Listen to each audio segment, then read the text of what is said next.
Hallelujah. Hallelujah. Praise the name of Jesus. यीशु के नाम की स्तुति हो। Today I'm going to talk to you about a wonderful word which will bring great joy into your heart. आज मैं परमेश्वर के अद्भुत वचन में से आपको बताना चाहता हूं जो आपके हृदय में बड़ा आनंद लेकर आएगा। Yes, because my heart is overflowing and it wants to relate to you this morning, and I want to talk to you something which is very special in my heart. मेरे हृदय तो उमड़ते जा रहा है और मैं चाहता हूं आज सुबह ये बातें मैं आपको बताऊं जो मेरे हृदय के लिए बहुत ही विशेष है।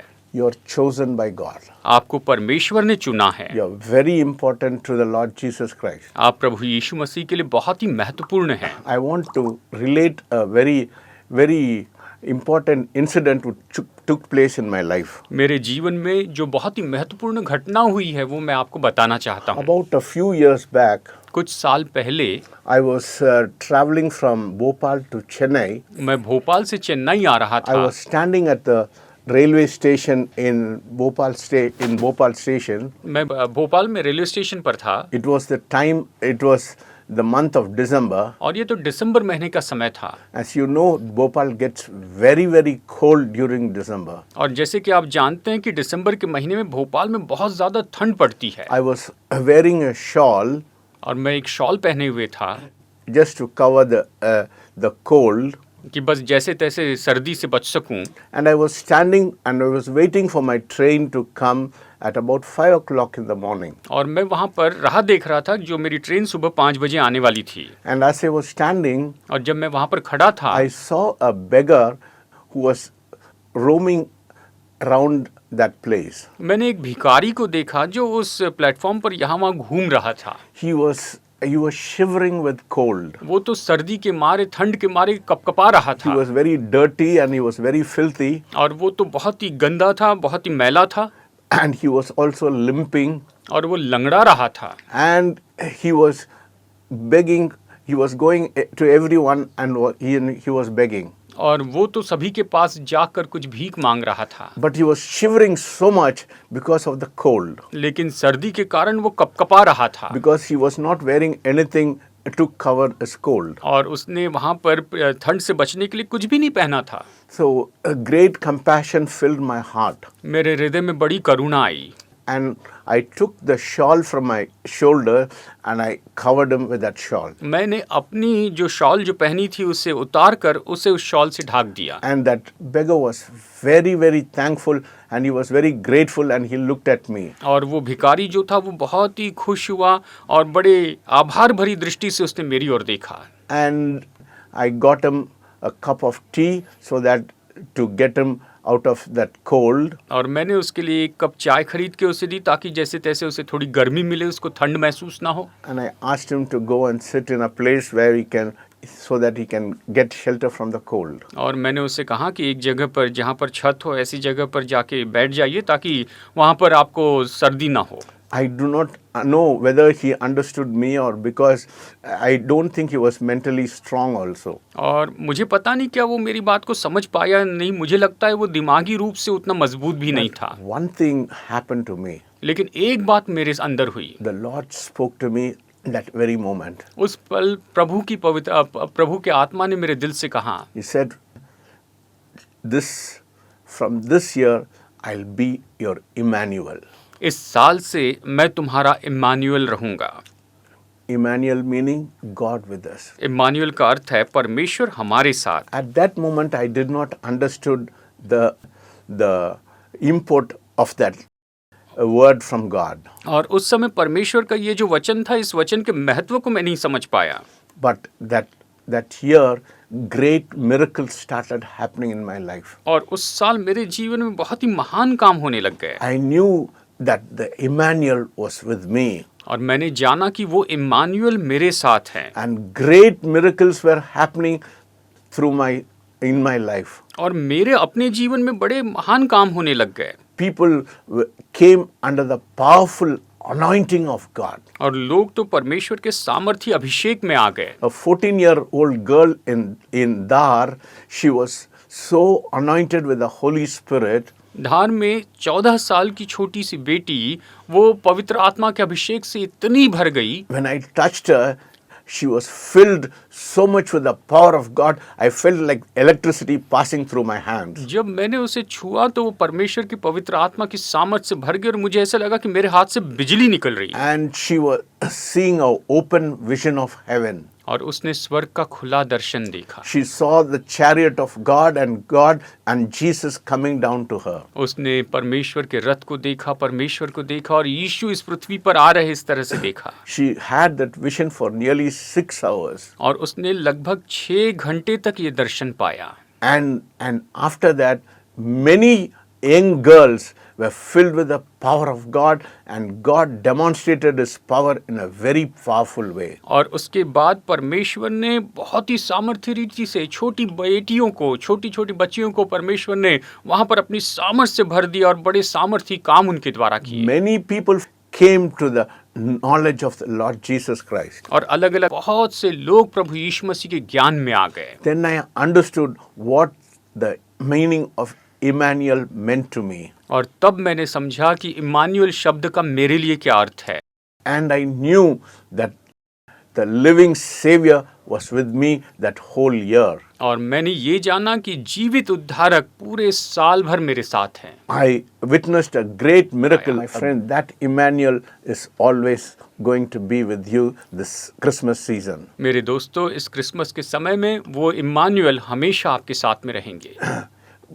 The Lord told me this season that the same Emmanuel is going to be in your life, and He is going to perform and demonstrate great things through your life this coming season. परमेश्वर ने बताया कि वही Immanuel आपके साथ में रहेंगे और आने वाले समय में परमेश्वर आपके जीवन में महान काम करते चले जाएंगे। That is what it says in Matthew chapter 1 verses 23. और मत्ती अध्याय 1 वचन 23 में यही तो कहता है, Behold, the virgin shall be with child and bear a son, and they shall call his name Emmanuel, which is translated God with us.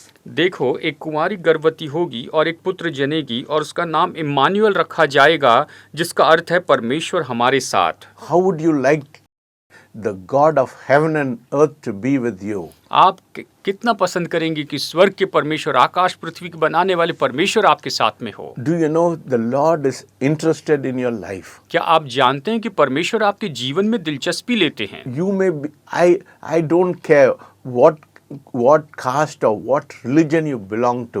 देखिए, आप किस जाति से, किस आस्था से, इससे कोई फर्क नहीं पड़ता। It doesn't matter to the Lord Jesus Christ. प्रभु यीशु मसीह के लिए ये कुछ मायने नहीं रखती है। He is not a respecter of any religion or any person. वो किसी भी आस्था या किसी भी व्यक्ति का पक्षपात नहीं करते। He loves you as much he loves me. वो आपसे भी उतना ही प्रेम करते हैं जितना वो मुझसे प्रेम करते This हैं। season he says, I want to be with you, my dear son, my dear daughter, my precious old man, my precious young lady.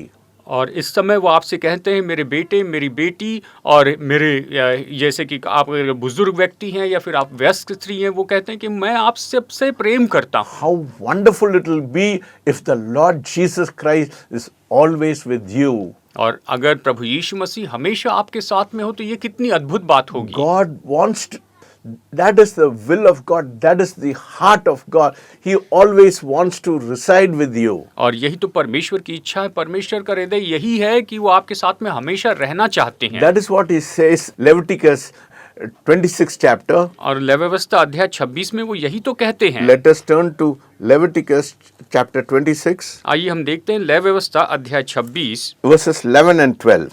वचन 11 और 12। He said, I will set my tabernacle among you, and my soul shall not abhor you. I will walk among you and be your God, and you shall be my people. ये कहता है, और मैं तुम्हारे बीच अपना निवासस्थान बनाए रखूंगा और मेरा जी तुमसे घृणा नहीं करेगा, और मैं तुम्हारे मध्य चला फिरा करूंगा और तुम्हारा परमेश्वर बना रहूंगा और तुम मेरी प्रजा बने रहोगे। He is a God who wants to dwell in the midst of you, and he wants to make His tabernacle in the midst of you. वो ऐसे परमेश्वर है जो आपके मध्य में वास करना चाहते हैं और आपके साथ में वो अपना निवास स्थान बनाना चाहते हैं। That is the Emmanuel he is talking about. वो इसी इम्मानुएल के बारे में कह रहे When हैं। he says, I want to be with you, it means he wants to take residence in your heart. जब वो कहते हैं कि मैं तुम्हारे साथ में रहना चाहता हूं, तो इसका मतलब यही है कि वो आपके हृदय में रहना चाहते हैं। And he says, I want to set my tabernacle. It means God wants his presence to be in the midst of you. और ये कहते हैं कि मैं अपना निवास स्थान तुम्हारे मध्य में रखूंगा, इसका मतलब परमेश्वर चाहते हैं कि उसकी उपस्थिति आपके साथ And में he हो wants to walk with you. और वो आपके साथ में चलना चाहते हैं। Would you like that Emmanuel to be in your life? क्या आप चाहते हैं कि वो इम्मानुएल आपके जीवन में हो? My friend, don't say that Jesus is only for Christians. और मेरे दोस्तों, आप ये मत कहिए कि यीशु केवल विश्वासी या मसीह लोगों के लिए है। Jesus came into the world to save sinners. यीशु मसीह संसार में आए ताकि पापियों को बचाए। It doesn't matter who you are, आप कौन है इससे कोई फर्क नहीं पड़ता। what kind of race you are. आप किस वंश से इससे फर्क नहीं It पड़ता। doesn't matter to the Lord Jesus ये Christ. प्रभु यीशु मसीह के लिए कोई मायने नहीं This is रखते। the good news this season I want to share with you. और यही तो ये सुसमाचार है जो इस समय मैं आपको बताना चाहता हूँ। You may be a person who you are having a lot of conflicts in your life this morning. आप ऐसे व्यक्ति हो सकते हैं जिनके जीवन में इस समय बहुत सी मुश्किलें हो, परेशानियां हो। You may be going through a lot of trouble in your life. आप अपने जीवन में शायद बहुत सी परेशानियों से जा You रहे may हैं। have some financial issues in your life. आपके जीवन में शायद किसी तरह से कोई आर्थिक बातें हो, But when you have the Lord Jesus Christ with you, लेकिन जब प्रभु यीशु मसीह आपके साथ में होते हैं things are going to change, my friend. तो सब कुछ बदल जाएगा मेरे This दोस्तों। season is not going to be like any other season. ये समय तो बाकी समयों के जैसे नहीं होगा। This season is going to be a season where the presence of God will dwell among you. ये तो ऐसा समय होगा जहाँ पर परमेश्वर की उपस्थिति हमारे मध्य में वास करेगी। The only condition is you have to allow the presence of God to come into your life. बस आपको यही करना है कि आपको परमेश्वर की उपस्थिति को अपने जीवन में आने देना है। When you allow the King of Kings and the Lord of Lords to be with you, He will change your whole life. अगर आप उस राजाओं के राजा और प्रभुओं के प्रभु को अपने जीवन में आने देंगे तो वो आपके जीवन को पूरी तरह से बदल What does देंगे। it say in Isaiah chapter 6? यशायाह अध्याय 6 में ये क्या कहता है? Let us turn to Isaiah chapter 6. आइए देखते हैं यशायाह अध्याय 6। Isaiah chapter 9 verses 6. आइए यशायाह अध्याय 9 वचन 6 पढ़ते हैं। For unto us a child is born, unto us a son is given, and the government will be upon his shoulder, and his name will be called Wonderful Counselor, Mighty God, Everlasting Father, Prince of Peace. Of the increase of his government and peace there will be no end. ये कहता है क्योंकि हमारे लिए एक बालक उत्पन्न हुआ, हमें एक पुत्र दिया गया है और प्रभुता उसके कांधे पर होगी और उसका नाम अद्भुत, युक्ति करने वाला पिता और शांति का राजकुमार रखा जाएगा और उसकी प्रभुता सर्वदा बढ़ती रहेगी और उसकी शांति का अंत न होगा। When he says he'll be your Emmanuel, और जब ये कहता है कि वो इम्मानुएल होगा, he'll be your wonderful counselor. तो वो आपके अद्भुत युक्ति करने वाले भी होंगे। I do not know how many of you have a very good counselor in your life. मुझे पता नहीं आप में से कितने लोगों के जीवन में सच में बहुत अच्छे सलाहकार हैं। You may go to this person or that person for counsel, but I tell you the greatest counsel you can have is you can have it from Emmanuel, God being with you. आप सलाह के लिए इस और उस व्यक्ति के पास भी जा सकते हैं, लेकिन मैं आपको बताऊं सबसे बड़ी सलाह तो परमेश्वर है, इम्मानुएल जो आपके साथ में है। And the mighty God is going to be in the midst of you. और वो सामर्थी परमेश्वर आपके मध्य में होंगे। That is the good news, my friend. मेरे दोस्तों, यही तो शुभ संदेश He है। is going to be with you because he loves you, he cares for you, he is concerned about your life. वो आपसे प्रेम करते हैं, वो आपके जीवन की परवाह करते हैं, इसीलिए तो वो आपके साथ में होंगे। He'll be an everlasting father, not for one year or 2 years. He'll be an everlasting father for eternity in your life. और वो तो अनंत काल के पिता होंगे, 1 साल 2 साल के नहीं, अनंत काल के लिए पूरे अनंत काल के पिता होंगे। Your father may live for 50 years or 60 years or 70 years, then he'll have to depart. आपके पिताजी शायद 50, 60, 60 या 70 साल तक जिए, लेकिन उसके बाद में उन्हें जाना होगा। This Father is going to live for you from eternity to eternity. लेकिन ये पिता तो आपके साथ में अनंत काल से अनंत काल तक हैं। That is why he says, I'll be your Emmanuel. और इसलिए तो ये कहते हैं कि मैं तुम्हारा इम्मानुएल होऊंगा। Oh, how wonderful it will be to know that the counselor and the everlasting Father to always be with you. ये कितनी अद्भुत बात है कि वो सलाहकार, वो अनंत काल के पिता आपके साथ में हो। And not only that, he'll be your Prince of Peace. और केवल इतना ही नहीं, वो आपके शांति के राजकुमार हैं। Jesus said, I give you my peace that the world cannot give. Peace that passeth understanding. और यीशु ने कहा कि मैं तुम्हें ऐसी शांति दिए जाता हूँ जिसे संसार नहीं समझ, ये तो समझ से परे ऐसी शांति है। He'll not only be your everlasting Father, अनंत काल के पिता ही नहीं होंगे, he'll be your counselor, वो आपके सलाहकार होंगे, he'll be your Prince of Peace. और वो आपके शांति के राजकुमार होंगे। That is what Emmanuel means this season for you. इस समय में इम्मानुएल का अर्थ आपके लिए यही होता है। He'll be a person who will always abide with you. He says, I will never leave you nor forsake you. वो आपके साथ में रहने वाले व्यक्ति है। उसने कहा है कि हमेशा वो आपके साथ में बने रहेंगे, मैं तुम्हें न कभी छोड़ूंगा न तो कभी त्यागूंगा। Your friend may be with you for some time. आपके मित्र शायद कुछ समय के लिए आपके साथ में Your हो, family will be with you for some time. शायद आपका परिवार आपके साथ कुछ समय के लिए हो, But after some time they'll depart. लेकिन कुछ समय के बाद वो But चले there is जाएंगे। one person, लेकिन एक व्यक्ति है, Emmanuel. Emmanuel, He'll always be with you. वो हमेशा आपके साथ होंगे। He is taking residence in your heart. वो आपके हृदय में वास करते हैं, He is within you. वो आपके अंदर है। That is the greatest news I can give this season to you, my friend. मेरे दोस्तों, इस समय यही तो सबसे बड़ी खबर मैं आपको दे सकता You हूँ। know, he gave this good news to two kinds of people. जानते हैं, उसने ये सुसमाचार दो तरह के लोगों को दिया, To the poor कंगालों को and also to the wealthy. और साथ साथ में धनियों को Yeah. भी। The angels came to the shepherd and they proclaimed the good news. और जो चरवाहे जो थे उनके पास में स्वर्गदूत आए और स्वर्गदूतों ने उन्हें सुसमाचार बताया। Peace on earth, goodwill to men. और उन्होंने कहा कि इस पृथ्वी पर शांति और मनुष्य में भलाई हो। Yes, when the Emmanuel comes into your life, there will be peace in your life and there will be good news in your life. और जब इम्मानुएल आपके जीवन में आएंगे तो आपके जीवन में शांति होगी और आपके जीवन में भलाई होगी। He not only came to the poor shepherd, वो केवल उस कंगाल चरवाहों के पास ही नहीं आए, he also came to the wise man who came to see the Lord Jesus Christ. लेकिन साथ ही वो उन बुद्धिमान लोगों के पास में भी आए, मजूसियों के पास भी आए, जो प्रभु यीशु को मिलने के लिए आए I थे। do not know what kind of problems you are undergoing this season, मुझे पता नहीं आप इस समय में किस समस्याओं में से होकर जा रहे हैं, but the redemption is very close to you. लेकिन जो छुटकारा है वो तो बिल्कुल आपके निकट है। The God of heaven and earth is saying, I'm going to be with you this whole season. आकाश और पृथ्वी के बनाने वाले परमेश्वर कहते हैं कि इस पूरे समय में मैं तुम्हारे साथ में How रहूंगा। wonderful it will be when the Savior of the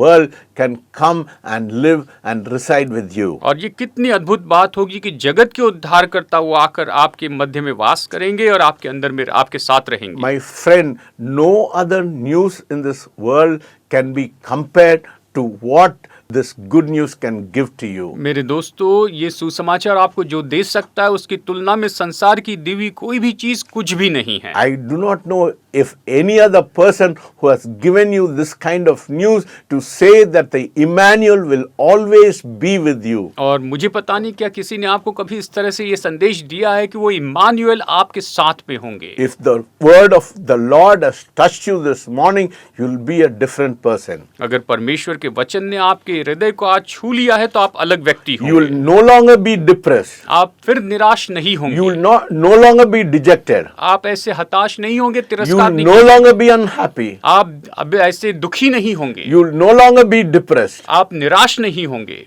Because the one and only person who can always abide with you is always going to be with you. और क्योंकि वो एक व्यक्ति जो एकमात्र व्यक्ति है जो आपके साथ में वास करता है वो हमेशा आपके साथ This चलेगा। season is going to be filled with miracles in your life. ये समय तो आपके जीवन में चमत्कारों से भरा This होगा। life is going to be filled with abundance in your life. और ये जीवन तो ये उसका जीवन आपके जीवन में बहुतायत का जीवन भर देगा। Probably you are facing lack in your life this season. इस समय शायद आप अपने जीवन में कमी घटी का सामना कर रहे But हैं, when you invite the Emmanuel into your life, लेकिन जब आप अपने जीवन में इम्मानुएल को न्योता देते हैं you will be a different तो person. आप एक अलग व्यक्ति हो जाएंगे, Because you will have the King of Kings and the Lord of Lords residing in your heart. क्योंकि वो राजाओं के राजा और प्रभुओं के प्रभु आपके हृदय में वास करेंगे। So I adjure you this morning to ask the King of Kings to come into your heart and to reside in your life. और इसीलिए मैं आपसे विनती करता हूं कि आप प्रभु और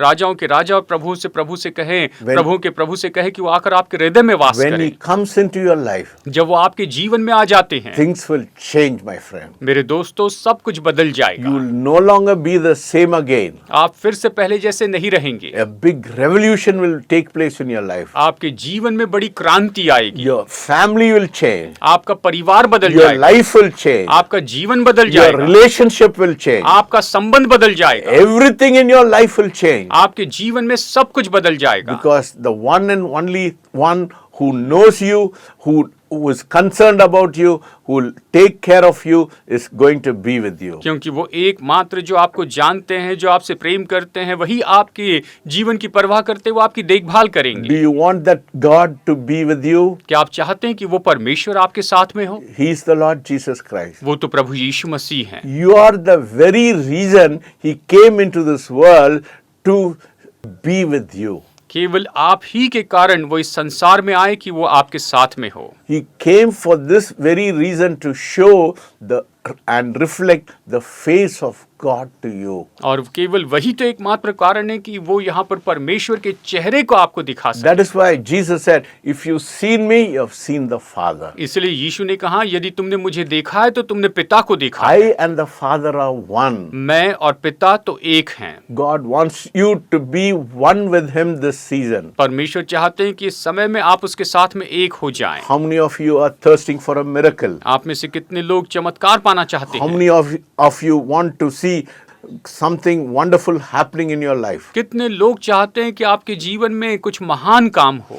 Recently, I got a phone call from a very wonderful lady from Punjab. और हाल ही में मुझे पंजाब में से किसी एक बहन ने, अद्भुत बहन ने फोन किया। And as she was listening to my broadcast on the TV, और जैसे टीवी पर वो मेरा संदेश सुन रही थी, the Lord told her to call me and ask me to pray for her. परमेश्वर ने उनसे कहा कि मुझे फोन करें और मुझे उनके लिए प्रार्थना करने के लिए कहें। So she called me and उसने मुझे फोन किया और उसने कहा, she said, I fasted and prayed and the Lord told me to call you and pray for my husband. उन्होंने कहा कि मैंने उपवास और प्रार्थना की और परमेश्वर ने मुझसे कहा कि मैं आपको फोन करूं और अपने पति के लिए प्रार्थना करवाऊं। I told that lady, I'll gladly pray for you. मैंने उस बहन से कहा, मैं बड़ी खुशी से आपके लिए And प्रार्थना I करूंगा। prayed for her. और मैंने उनके लिए प्रार्थना की। Emmanuel is with you. Emmanuel आपके साथ हैं। This season is going to change your life. इस समय में वो आपके जीवन को बदल देंगे। If this word has blessed you this morning, अगर इस वचन ने आपको आशीष दी है, don't hesitate. तो आप बिल्कुल ना हिचकिचाएं। Call us on the phone. Phone पर आप हमें कॉल कीजिए। Our prayer warriors are ready to take your call. हमारे प्रार्थना योद्धा आपका फोन उठाने के लिए तैयार है। Our cell phone is on the screen. हमारा सेल नंबर अभी आपके स्क्रीन पर है। You can call us anytime you want to call us. आप जब भी फोन करवाना चाहते हैं, आप करना चाहते हैं, उस समय फोन कर सकते हैं। We are ready to encourage you and tell you that Emmanuel can come and reside in your heart. हम आपको प्रोत्साहित करते हैं, आपको बताते हैं कि इम्मानुएल आकर आपके हृदय में रह सकते हैं। Let us pray. आइए प्रार्थना करें। Heavenly Father, we thank you and we praise you, Lord, for this wonderful time. स्वर्गीय पिता, हम इस समय आपका धन्यवाद देते हैं इस अद्भुत समय के लिए। I know this season you are going to bring tidings of good news and joy into people's life. मैं जानता हूं प्रभु कि इस समय आप लोगों के जीवन में अच्छा संबंध लाएंगे और सुसमाचार लाएंगे। I know miracles are going to happen in people's life. मैं जानता हूं कि लोगों के जीवन में चमत्कार होंगे। People who are suffering from financial problems are going to be delivered from financial problems. और जो लोग आर्थिक संकट में पड़े हैं, वो आर्थिक संकट से छुटकारा पाएंगे। Speak to us this morning. आज सुबह हमसे बातचीत Touch कीजिए। your children. अपनी संतानों को छू You are लीजिए। concerned with each and every one of our life. आप हम में से हर एक के जीवन की परवाह करते हैं। Touch us. हमें छू लीजिए, change us, हमें बदल दीजिए, transform us. हमें बदल दीजिए। In Jesus' name I pray. यीशु के नाम में प्रार्थना करता हूँ, आमीन। To be like Jesus, to be like Jesus, all I ask, to be like Him, all true life's journey.